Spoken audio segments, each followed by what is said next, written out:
Hello, everyone. How is it going? Sorry for the technical difficulties there. Not really sure what happened. There was some sort of problem with the internet connection, but now we appear to be rocking. We got no dropped frames and coming through clear. So if you can't hear me or if something's wrong, please let me know in the chat and I will try to address it as best I can. But yeah, it seems like we're going okay. I am C. Scott Brown. I am from Android Authority. I am here at Google I/O in Mountain View, California. This is day 2, and today is notable because there is no major live stream event for Android 15. So yesterday we had the keynote speech, which featured Sundar and a whole bunch of Googlers talking about all the cool new AI things coming to Google products across its entire portfolio. Interestingly, though, Android 15 wasn't discussed that much. But today, we did have a bunch of releases of new Android 15 news, including today we have the drop of Android 15 Beta 2. So I want to talk about some of the big Android 15 releases that have come out today at Google I/O. And I want to talk about a couple of other things that have happened today. And also, I want to answer any of your questions that you might have about Android 15, about Google I/O, about being at Google I/O. Open forum for whatever you guys want to discuss. So, yeah, I think that we can get started by talking about Android 15's new drop today as it relates to both Beta 2 and the first beta for a lot of manufacturer phones that aren't Pixels. So yeah, let's dive in with Android Beta 2 first. So Android Beta 2 is obviously the second beta. We had a bunch of developer previews, but now we're into the second beta, which means that Android 15 is nearing platform stability. And for those of you who aren't developers, platform stability means that Google has created Android 15 and there are no new features that are going to be added. It is going to just be bug fixes and making things work smoother and better. So we haven't reached platform stability yet, but Android 15 Beta 2, which launched today, should be the next to last step. I think Beta 3 will be platform stability, and then we will go on. Obviously, this could change. It could be that there are more betas that we don't expect. Google could delay platform stability, but if all goes to plan, we should see platform stability within the next month or two. Yeah, so that's Beta 2. Now, to be clear, Android 15 Beta 2 is only applicable to Pixel phones. So if you don't have a Pixel phone, Android Beta 2 won't work. But that does not mean you can't try out Android 15 now, because lots of manufacturers also are rolling out their first betas today. And we have a full list over on Android Authority that you can read, but the highlights are OnePlus, Nothing, Oppo, Xiaomi, and a whole bunch more. So if you have a recent flagship from one of these companies, you should be able to install Android 15 starting today. Now, I'm going to warn you that installing Android 15 beta on a device that launches today, a flagship phone that's not a Pixel today, if you do that, you're not going to get the same experience that Pixel users are going to get. because Pixel users are using a beta that's a little bit more advanced, a little bit smoother, a little bit more reliable. So the beta that you would install on your OnePlus phone, for example, today is going to be not nearly as good. So you should expect to have some problems. You should expect to have some bugs. You should expect some features to literally not work at all. So only do this if you have a phone that you're not using as your main device. Yeah, so that's Android 15, Android Beta 2, and the original beta. I'm going to jump into the chat real quick and see if we have any questions going on here.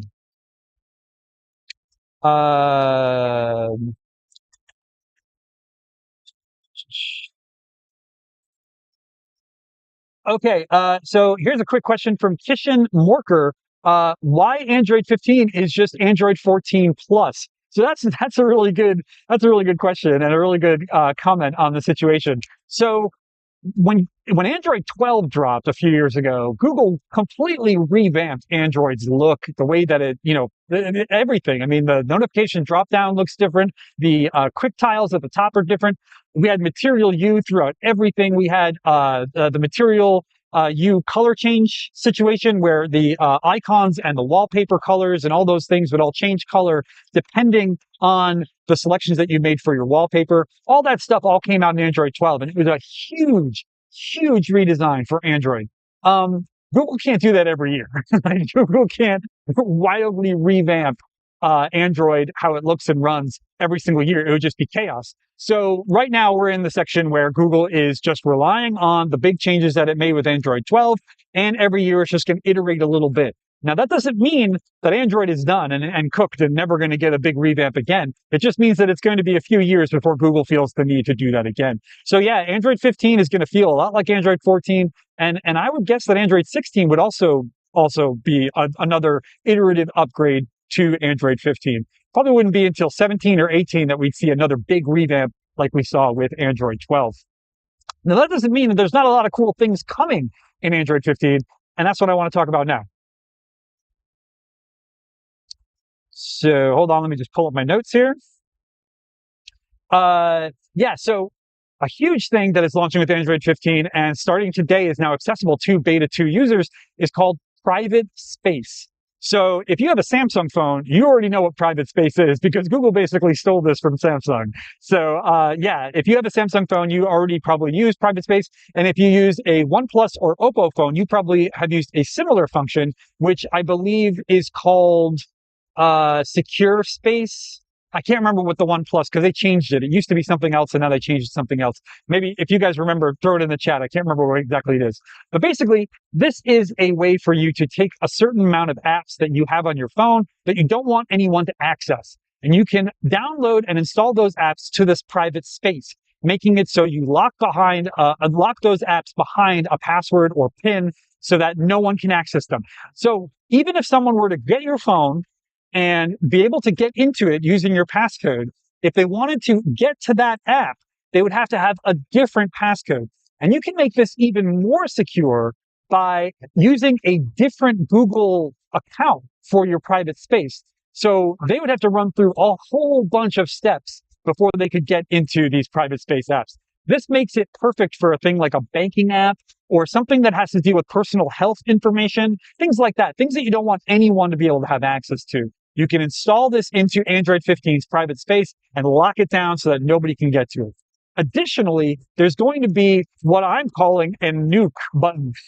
So what you'll be able to do is you'll be able to hit a button in your settings that will just immediately delete everything in your private space. So this would be really helpful if for some reason you felt your phone was compromised in some way. You just hit this button and boom, all those apps get deleted. And it only affects your private space. Interestingly, Android itself doesn't involve itself with private space either. So when you're getting battery stats, for example, telling you like how often you're using your apps and how much this app drains your battery and whatever, it doesn't even look at what's in private space. It is completely private, not just from everyone else, but from the Android operating system itself. This is a really cool feature, and I think that people who are jealous of Samsung users that they have this feature and don't have it on their Pixel or their other phone that just uses regular Android, they're now going to have this option. So I think this is really cool. So let me know what you guys think about private space. I'm going to jump into the chat here and see what you guys have to say.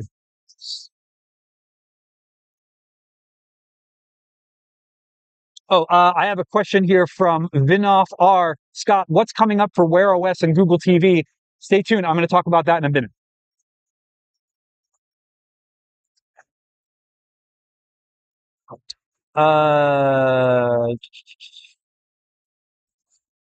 Okay, seems like nobody cares about private space. I'm going to move on from that. All right, so let's move on to the next topic here. All right. Okay, so another really cool feature announced today is the theft detection lock. So once again, I think this is really cool. So let's say you're walking down the street in a big city, New York City, and you're using your phone, walking, texting, doing whatever. Somebody comes up from behind you, grabs your phone, and then runs off with it, right? Your phone's unlocked. You were just in the middle of texting your mom or something, and they grab your phone and run off with it. They could transfer, they could log into your banking app. They could take some photos. They could see your photos. They could pretend to be you. They could text your friends and be like, send me whatever, $1,000 to this Bitcoin account, whatever. Big problems. So this new feature that Android is going to bring to Android 15 and older versions of Android will protect you from this. So what Google's going to do is it's going to assess a bunch of data that your phone collects automatically anyway, and automatically lock your phone if it happens. So somebody comes up and grabs your phone and yanks it out of your hand. That creates a weird, the gyroscope inside your phone is going to be like, whoa, something just happened. And then the phone is going to move really quickly down the street as the person runs away. So your GPS is going to track that all of a sudden you just started running out of nowhere. Google's going to see these things happen all at once, and then it's going to instantaneously lock your phone. So now the person who's grabbed your phone is locked. It's useless to them. Well, I mean, it's not useless to them, but your data on the phone is now useless to them because they don't know your code to get in. In addition to this, there'll also be a phone number that you can call when your phone is taken. You can call that phone number and relock your phone again. So if for some reason they're able to access your phone anyway, you can still call that number, enter in a PIN, and relock your phone. So this is going to be a great protection for people who live in big cities, travel a lot, and are nervous about using their phone unlocked as they're walking around or doing something, because you're not going to have to worry about somebody being able to grab your phone and access your data. So theft protection lock is coming not only in Android 15, but past versions as well. I don't know how far it goes back, but it's at least 14, 13, and 12. So if you have a recent Android phone running a recent version of Android, you are going to get this feature very soon. All right, let's jump into the comments here and see what people have to say about that.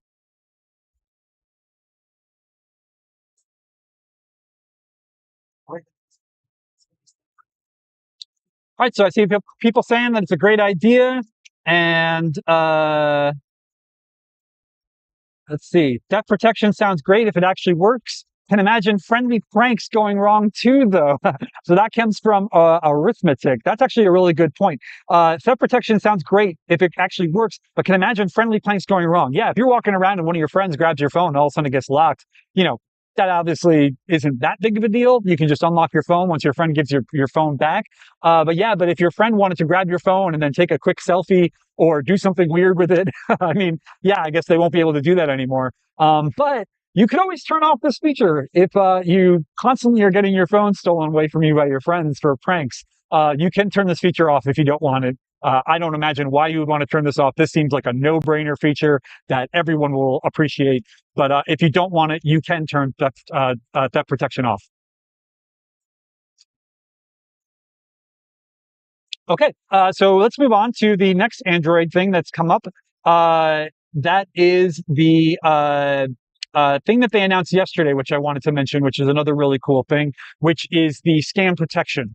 So they showed this on the keynote stage, and I want to make sure I highlight it again here because I think this is one of the coolest things that's come to Android in a long time.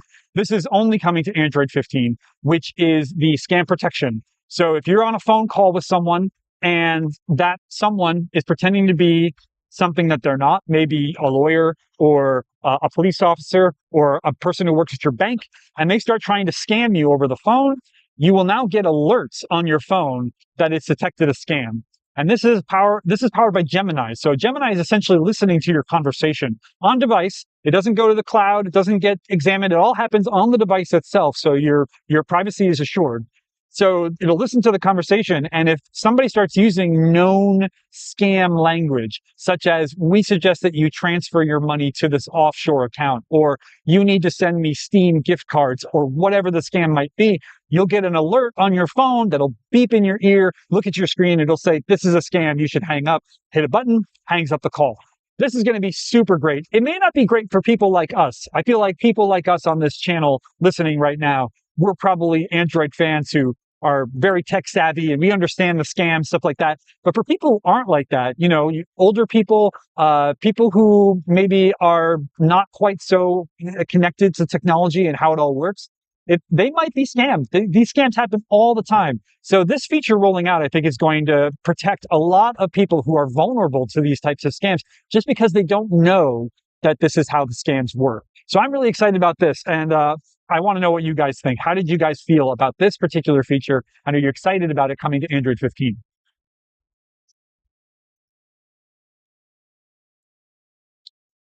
Right. Okay, I got another question from Arithmetic about the previous thing we talked about, the theft grabbing protection thing. Arithmetic says, can't Google just brick the phone directly after it's been stolen? Yes, but that will take time. Like, you can shut down your phone using the Find My Device app. You can make it so that your phone basically becomes wiped and all your data is gone. But that's going to take time. You're going to have to first get to a computer that has your information connected to it, whether that's your personal laptop or your desktop or whatever. You're going to have to log into the Find My Device network. You're going to have to wipe that phone, and then that phone is going to have to actually wipe itself. By the time you actually do that, the person could have already logged into your banking app and transferred all your money away to some other account. So this is designed to make it so that that theft, that grab, they can't do anything with it at all. And they don't have that 15, 20-minute window to do whatever they can do as much as possible. So this is a way to protect you, to make it so that by the time you do get to your device, to lock your phone and wipe it and all those things, by the time you do, the thief hasn't already, wiped your bank account or sent all your private photos to your mom or something. All right. Okay, so let me look at my notes here. So those are the big things that we've seen from Android 15. There's a whole bunch of other stuff, but I don't want to spend this entire live stream going over every single one. Please go to androidauthority.com and check out all of our coverage there, because there are a lot of Android 15 announcements that are really, really cool. But now I want to move on to Wear OS, because there were a couple of things that were announced for that, and I want to make sure I touch on that as well. So let's talk that. With Wear OS, we're on Wear OS 4. So if you have a Pixel Watch or a Samsung Galaxy Watch 5, or a recent Wear OS watch like the OnePlus Watch 2 that just came out, you're running Wear OS 4, and Wear OS 4 is the most recent one right now.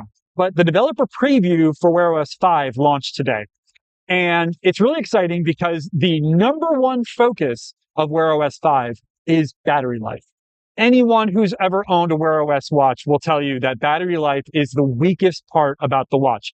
I have a Pixel Watch 2. I love it. I love how much control I have over it. I love my rotating crown, so I can, make sure that I can, scroll through things without having to touch my display, which is really helpful if my hands are wet.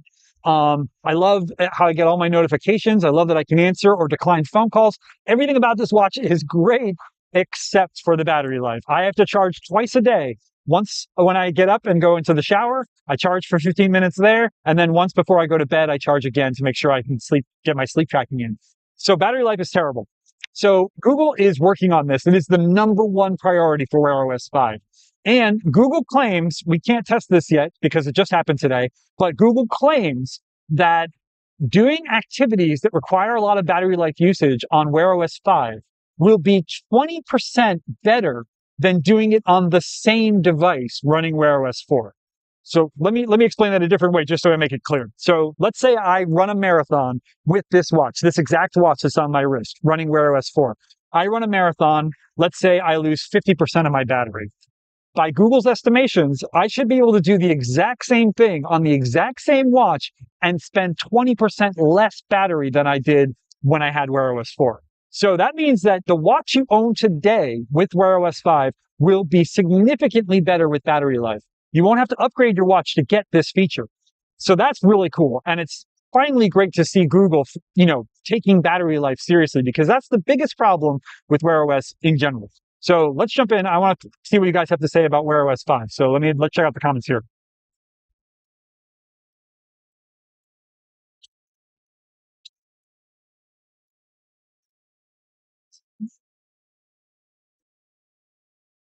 All right, so Sandra says, "Oh, if that's nice. I have a Pixel Watch myself, and it's pretty great outside of battery life." Yeah, this is a big problem for a lot of people who own Pixel Watches.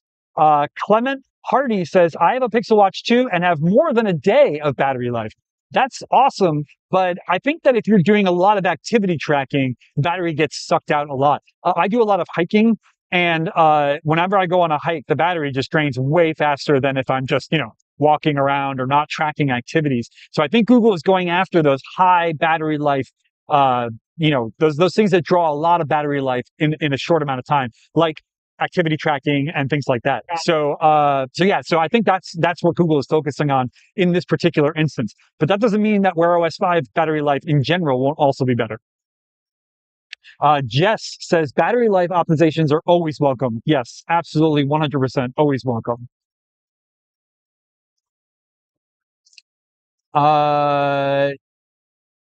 Yeah. Let's see what else. Jevon Sims says charging twice a day sounds like the iPhone 4S from back in the day.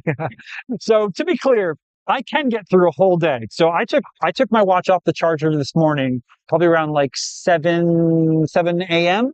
So right now it is 11:30 a.m. So we're talking about 4.5 hours. And in 4.5 hours, I'm down to 84%. So, I mean, that's great. That's fine. But I haven't tracked any activities. I haven't exercised, all that. I haven't gotten a ton of notifications. That stuff drains your battery a lot faster. So yeah, I could easily get through a whole day. But once I start doing a lot more things with my watch, the battery just drops significantly, and that can be a big deal. Okay, let's see. All right, so that's Wear OS. And I want to touch on two more things. First, I want to talk about Gemini coming to Google TV. So there are two things going on here. First is that Android 14 is coming to Google TV.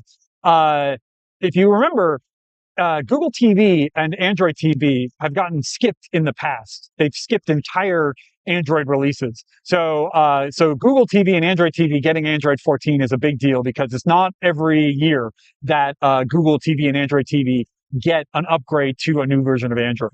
So you can get excited about that. If you have a Chromecast with Google TV, or a recent Google TV or Android TV powered television, with Android TV already built in, or any other Android TV streamer, you can expect Android 14 to come pretty soon. It's only been announced today, so it's going to be a while before you actually see it on your device, but it is coming, which is really exciting. But I want to talk about Gemini on Google TV, because I think this is really cool. So Gemini is obviously Google's AI-powered system, and it's coming to Google TV, which is going to bring generative AI content to your home screen. And one thing that's really cool about this is that it's going to be able to curate descriptions of content for you. And I used an example in an article that I wrote this morning about it. Let's say you're trying to you find a movie on Google TV, and it has the standard content description. It'll tell you, the lead actor, and then a quick summary of what the movie's about. For example, for something like Titanic, it would say Leonardo DiCaprio stars in this movie about the historic sinking of the unsinkable ship. That's the description that you get. But let's say Google TV knows you and knows that you're a huge Kate Winslet fan. So instead of saying Leonardo DiCaprio, Titanic, boat, whatever, it says Kate Winslet stars in this film that won her an Academy Award, one of her best performances to date. So now Google TV is suggesting you watch this content not based on just general ideas of what the content is, but specifically what you would want to watch. That is going to make it so that you can find content, movies, TV shows, whatever, that you might not watch because you don't think it's going to be interesting to you. But since Google TV is summarizing it for you specifically, now you might be interested. And I think this is really cool. I think that this is going to help people find a lot of TV shows and movies that maybe they wouldn't, have found, because they'd be like, oh, I don't care about Leonardo DiCaprio. I don't care about the Titanic. But, oh, Kate Winslet won an Academy Award for this. I want to watch this now, So I think that's something that could really change the game for Google TV users. So I'm excited about that. And to me, this is one of those things that AI is actually making the platform better. There are a lot of AI things that Google has announced. And to be fair, a lot of AI things that other companies have announced that you're just kind of like, okay, that's cool, but that's not going to make my life better or easier in any way. And I think that with this particular situation, this is something where AI is actually going to make things better. So what do you guys think about this?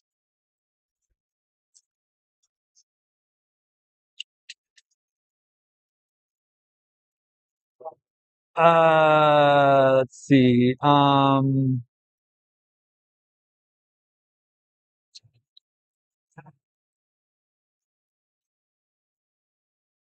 Okay, so Jess is asking a question that's related to Gemini. Jess says, "Is Gemini going to entirely replace Google's existing AI assistant?" Uh, if you ask Google this question, which we've done numerous times, if you ask Google this question, Google always says the same thing, which is that it is still totally behind Google Assistant, and Google Assistant is good at doing specific things that Gemini is not good at. So, for example, asking Google Assistant to open an app on your phone or turn on the lights in your smart home, those kinds of things, Google Assistant is going to do a better job of that than Gemini. If you want help searching for something on the web, if you want help doing something that needs generative AI, then you want to use Gemini instead. So like I said, Google is going to say over and over and over again that it's still behind Google Assistant, but it's very clear that Google wants to replace Assistant with Gemini. It won't officially say that, of course, but that's clearly where they're going. They don't want two different assistants. They want your phone to have one assistant on it, and they want that assistant to be Gemini. Just for the time being, though, they can't move that fast. Gemini is not able to do all the things that a Google Assistant can already do, so therefore they need to have two things. And you, as the user, need to choose which is more important to you. Do you want the reliability of Google Assistant for doing all the things that you usually do with it, or do you want to be on the edge and use Gemini instead? And until Google is able to incorporate all the things from Google Assistant into Gemini, there's just going to be two of them for the time being. So yes, eventually there will be one, and it'll probably be Gemini, but how long will that take?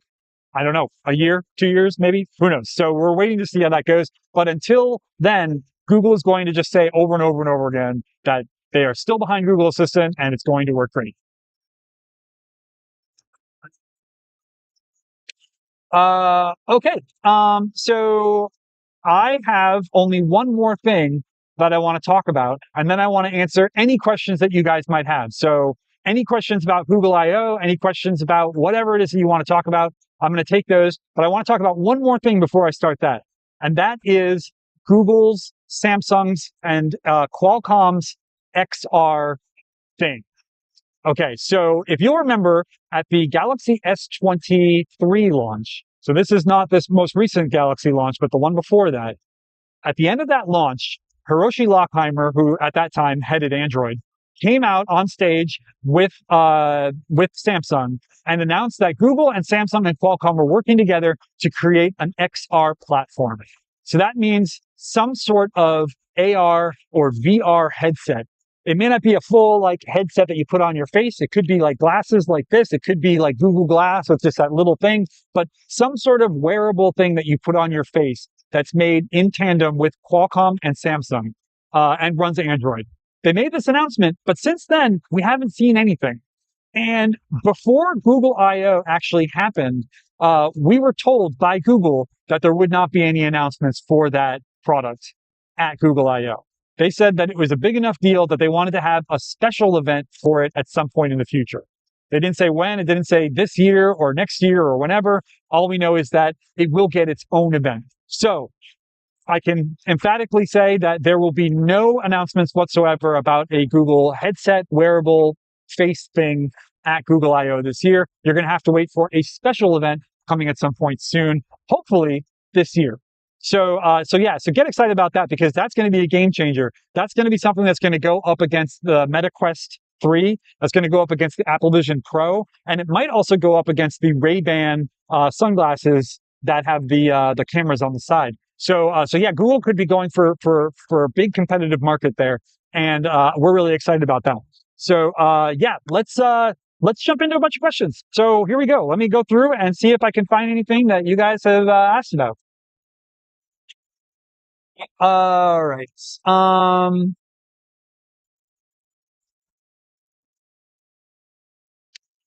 Mason Pedin, sorry if I'm mispronouncing that, Mason. Mason Pedin said, know if anything about Chrome OS will be mentioned today.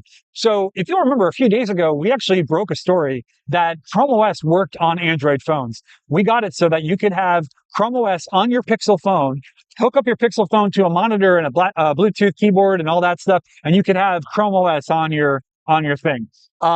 We unfortunately found out today that that Google did that as a proof of concept. It was a fun thing that it wanted to test out.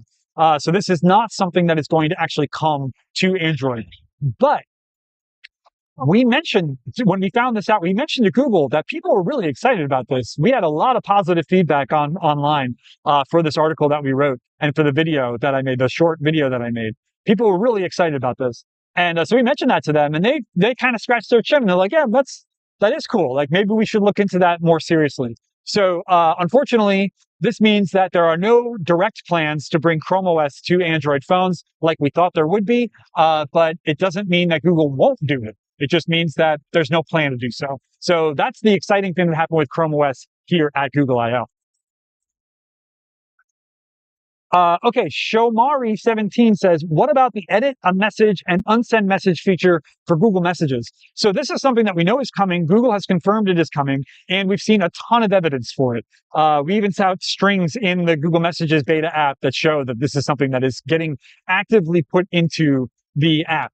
Unfortunately, Google has not announced anything specific about when that is actually going to roll out, at least not yet. I don't think that they're going to announce anything here at Google I/O because if they were, they would have already done it. So I'm just going to go ahead and say that it's not going to happen at I/O. Will it happen this year? Almost certainly. Will it happen in the next month? Maybe. That's all we can really say on that for now.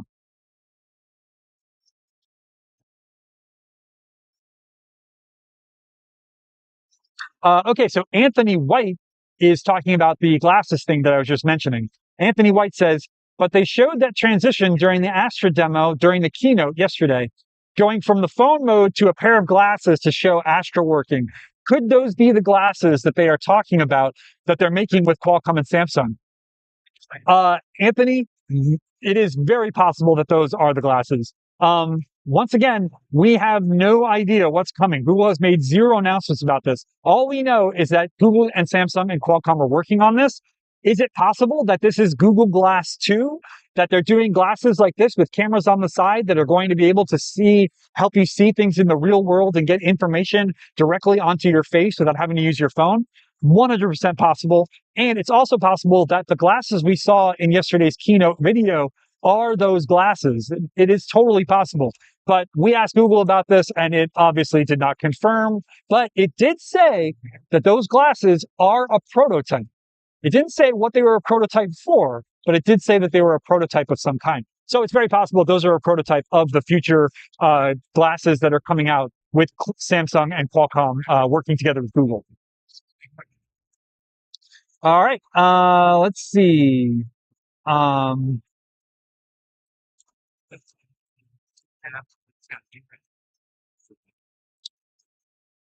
Okay, we have a question here from Santosh GRG. What about battery life, battery health percent? Is there going to be any kind of improvement so phones don't need to be charged so frequently? We posted an article just this morning at androidauthority.com going over Android 15 and battery health. And just like with Wear OS, Google is taking battery health and battery efficiency on smartphones incredibly seriously with Android 15. So yes, you can expect Android 15 to bring better battery life and help in that regard. But how much and how realistically, is it going to work in your day-to-day life? We don't know yet. Once we get the beta 2 working and dive into it and figure out what Google's done and hasn't done, we'll be able to be more upfront about that. But for now, all I can tell you is what Google's told us, which is, yes, battery life is going to be better, and they're taking battery life very seriously. Okay, so Sazine Paudel, you're posting your question a lot, and I'm going to get to it, but you don't need to post it over and over again. You're just spamming the feed, so please stop that. I will answer your question. You don't need to ask it a million times. So Sazine Paudel says, are there any new customization features in either lock screen or home screen in Android 15? Yes, there is a lock screen customization feature that is coming to the Pixel tablet. At least as far as we know so far. It's going to enable you to have widgets on your home screen of your Pixel tablet. Unfortunately, this lock screen widget feature is probably not coming to Android phones simply because the phone screen is too small. So the reason that Google is focusing on the tablet for these lock screen widgets is because the tablet's got that big display, so you can have plenty of widgets around and not make the home screen a mess. Hopefully, Google will understand that Samsung and Apple now offer lock screen widgets. So hopefully Google will do the same thing. But until they actually announce anything, we don't know. Okay, let's see. Victor Penaloza says, is the Magic Editor available for all in Google Photos? At some point soon, it will be available to everybody. Magic Editor will work in Google Photos for anybody who wants to use it. The catch is that you'll only be able to use it a limited amount of times each month. I think it's 10 times. So you can play with the Magic Editor and you can do whatever you want, but when you want to save that file and then do whatever you're going to do with it, share it online or whatever, that'll count as one save. And you can only do that, I think, 10 times a month. And then if you want to do it more than 10 times a month, you'll have to pay. You'll have to pay for Google One, or you'll have to buy a Pixel phone. So yes, Google Photos will support Magic Editor for everybody, but you'll have a limited amount of times that you can use it each month.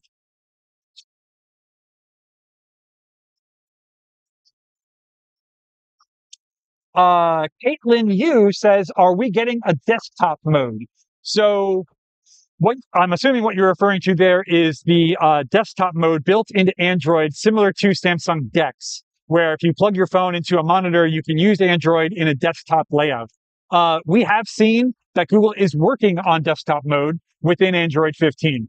It has gotten a lot better. It's far more efficient, far more user-friendly than it's ever been before, but we are almost certain that Google is not going to roll it out with Android 15. It's not all there. For your desktop Android needs, if you are the kind of person who really likes having your Android phone connect to a monitor so you can use it as a desktop, we highly recommend sticking with Samsung flagships and using DeX, or buying Motorola flagships, or if you live in the right areas, buying Huawei flagships. Those three phones offer very robust desktop